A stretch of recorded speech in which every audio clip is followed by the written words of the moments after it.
Hello guys, কেমন আছেন? আশা করি ভালো আছেন, আমিও ভালো আছি। আজকে আমি এলাম বরবাগান, আপনাদেরকে বরবাগান ঘুরিয়ে ঘুরিয়ে দেখাম সব জায়গা।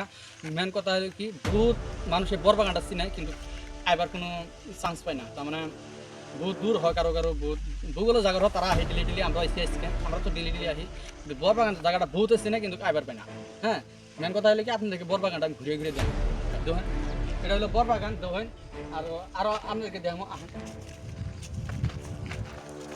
বরবাগান এটা একটা সাইড বারিন্দারও আছে। বরবাগান বরবাগান বহুত বড়, তার মানে বহুত বড়, তার মানে বহুত ভালো লাগে আর কি। সিনারি পয়েন্ট, বহুত ধরনের জায়গা আছে, আর রম্বর বহুত আছে। আর অল্প দেয় আমার এটা হলো পাতা গেলে বহুত মানুষ আগে আর কি। শীত হলে বা জানুয়ারি মাসে করে মানুষ বিক্রি করা বহুত জায়গা তো না। পিকনিক পিকনিক খাবার করে নোয়া হয়, এরকম ভালো ভালো জায়গা আর কি, বহুত ভালো লাগে। আসিও পানির দিয়ে আপ ডাউন করে, কিন্তু বাগানও পানি পড়ে, এরকম ভালো লাগে জায়গাটা। আপনারা একবার আলে ধরে কবেন কি